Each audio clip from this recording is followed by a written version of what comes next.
ദുരൂഹതയേറ്റി കോഴിക്കോട് നിർത്തിയിട്ട കാരവനിൽ മൃതദേഹം കണ്ടെത്തി. മലപ്പുറം കാസർഗോഡ് സ്വദേശികളായ മനോജ്, ജോയൽ എന്നിവരാണ് മരിച്ചത്. കണ്ണൂരിൽ നിന്ന് തിരികെ എത്തിയ വാഹനം 2 ദിവസമായി കരിമരം ഭാഗത്ത് നിർത്തിയിട്ടിരിക്കുകയായിരുന്നു. കോഴിക്കോട് നിന്ന് ആഷിഖ് റഹ്മാൻ ചേരുന്നു.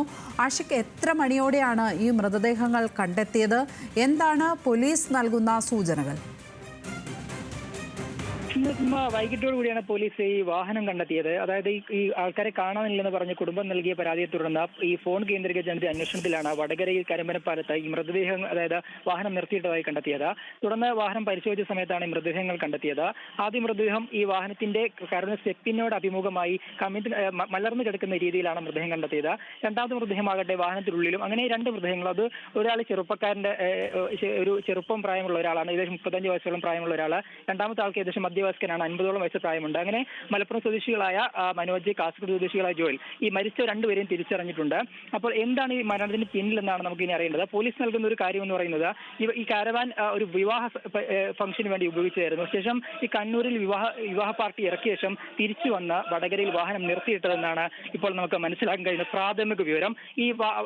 ഇവരുടെ മരണം അത് എങ്ങനെയാണ് മരിച്ചതെന്നുള്ളതിലും ഒരു അവ്യക്തതയുണ്ട്. പ്രത്യേകിച്ച് ഒരു വിഷവാതകം ശ്വസിച്ചാണ് മരണിച്ചതെന്നാണ് നമ്മളിപ്പോൾ മനസ്സിലാക്കുന്നത്. കാരണം അസ്വാഭാവികമായി വാഹനത്തിൽ മറ്റൊന്നും ഇല്ല എന്നൊരു കാര്യം പോലീസ് അറിയിക്കുന്നുണ്ട്.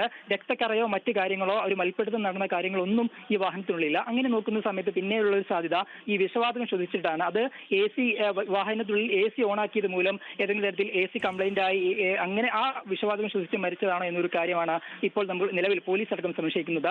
നിലവിൽ മൃതദേഹം ഈ വാഹനത്തിനുള്ളിൽ തന്നെ നിർത്തിയിട്ടിരിക്കുകയാണ്. കാരണം വിശദമായ പരിശോധന നടത്തിയ ശേഷമാണ് ഈ വാഹനത്തിലേക്ക് മാറ്റുക. നമുക്ക് നേരത്തെ അറിയാം, ഈ കാറിലെല്ലാം ഈ AC ഇട്ട് കിടന്നുറങ്ങിയ ശേഷം ഈ വിഷവാതകം ശ്വസിച്ച ആൾക്കാർ മരിച്ച വാർത്ത നമ്മൾ ഇതിനു മുന്നും കണ്ടിട്ടുണ്ട്. അങ്ങനെ സമാന രീതിയിൽ ഒരു അപകടമാണോ എന്നാണ് പോലീസ് പ്രാഥമികമായി അന്വേഷിക്കുന്നത്. പക്ഷേ ഒരേ സമയം 2 പേരെ മരണപ്പെടുന്നു, മറ്റ് അസ്വാഭാവികമായി ഒന്നും കാര്യങ്ങൾ അവിടെ ഇല്ല. അങ്ങനെ നോക്കുന്ന സമയത്ത് പോലീസും ഒരു ദുരൂഹത നിലവിൽ ഈ വിഷയത്തിൽ അന്വേഷിക്കുന്നുണ്ട്. ഈ ഫ്രണ്ട് ലൈൻ മാനേജ്മെന്റ് എന്ന് പറയുന്ന ഒരു കമ്പനിയുടേതാണ് ഈ വാഹനം. നമ്മൾ ആ വാഹന ഉടമയെ കോൺടാക്ട് ചെയ്ത സമയത്ത് അവർ പറയുന്നത് വാഹനത്തിന്റെ ഉടമ നിലവിൽ ഒരു കമ്പനിയാണ്. അതായത് ഫ്രണ്ട് ലൈൻ മാനേജ്മെന്റ് എന്ന് പറയുന്ന ഒരു ഇവന്റ് മാനേജ്മെന്റ് കമ്പനി. അവർ ഇത്തരത്തിൽ കാരവാൻ വാഹനങ്ങളെല്ലാം നമ്മുടെ ഈ സർക്കാരിന്റെ കാരവാൻ ടൂറിസവുമായി ബന്ധപ്പെട്ടുള്ള പദ്ധതികൾക്കായി വിട്ടുകൊടുക്കാറുണ്ട്. അങ്ങനെ കാരവാൻ ടൂറിസവുമായി ബന്ധപ്പെട്ട ഒരു വിവാഹ സൽക്കാരത്തിന് വേണ്ടി നൽകിയ ഒരു വാഹനമാണെന്നാണ് നമ്മൾ മനസ്സിലാക്കുന്നത്. അങ്ങനെ ആ വിവാഹ സൽക്കാരത്തിന് ഉപയോഗിച്ച വാഹനം കണ്ണൂരിൽ വിവാഹ സൽക്കാരത്തിൽ പോയ ആളുകളെ ഇറക്കിയ ശേഷം തിരിച്ചു വന്ന വടകര കരിമരപ്പാലത്ത് നിർത്തിയിട്ടതായിരുന്നു. അത് ശനിയാഴ്ചയോ ഞായറാഴ്ചയോ ആണ്. അത് എന്നാണെന്നുള്ള ഡേറ്റിൽ ഒരു വ്യക്തത വരുന്നുണ്ട്. കാരണം കല്യാണം കഴിഞ്ഞാണ്. അത് സാധാരണ ഇതിൽ കല്യാണം നടക്കാറുള്ളത് നമുക്കറിയാവുന്ന പോലെ ശനിയാഴ്ചകളിലോ ഞായറാഴ്ചകളിലോ ആണ്. അങ്ങനെയാണെങ്കിൽ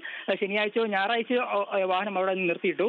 ശേഷം ഈ മലപ്പുറം കാസർഗോഡ് സ്വദേശികൾ എന്നതിലുപരി മനോജിനെയും ജോയലിനെയും കുറിച്ച് മറ്റെന്തെങ്കിലും വിവരങ്ങൾ ലഭ്യമാണോ നമുക്ക്?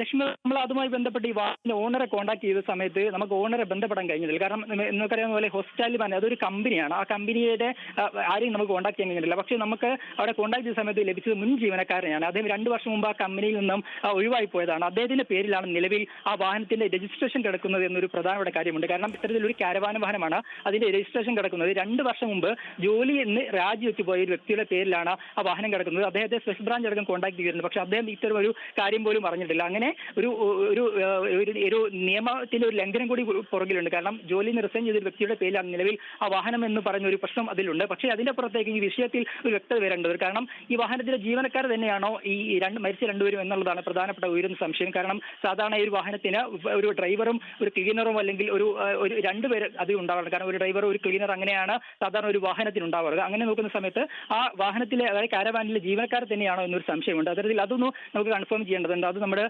ഈ കമ്പനിയുമായി ബന്ധപ്പെടുന്നുണ്ട്. പക്ഷേ അവരെ നിലവിൽ കോൺടാക്ട് ചെയ്യാൻ കഴിയുന്നില്ല. ഓഫീസെല്ലാം വൈകിട്ടോടുകൂടി അടിച്ചത് മൂലം നമുക്ക് അവരെ നേരിട്ട് കോൺടാക്ട് ചെയ്യാൻ കഴിയുന്നില്ല. അത്തരത്തിൽ പോലീസും അതിലൊരു വ്യക്തത തരുന്നില്ല.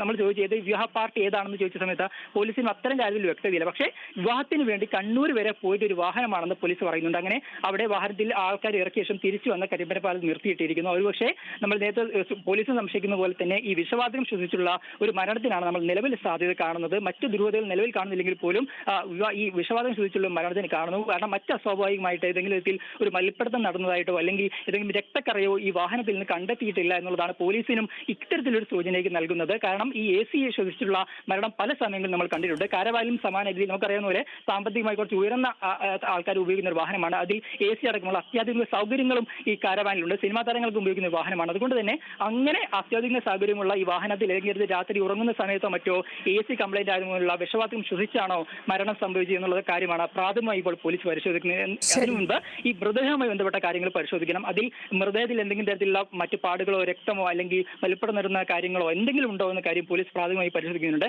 ശേഷം ഇൻക്വസ്റ്റ് അടക്കം പൂർത്തിയാക്കിയ ശേഷം മാത്രമേ ആശുപത്രിയിലേക്ക് മൃതദേഹം മാറ്റുകയുള്ളൂ. ലക്ഷ്മി.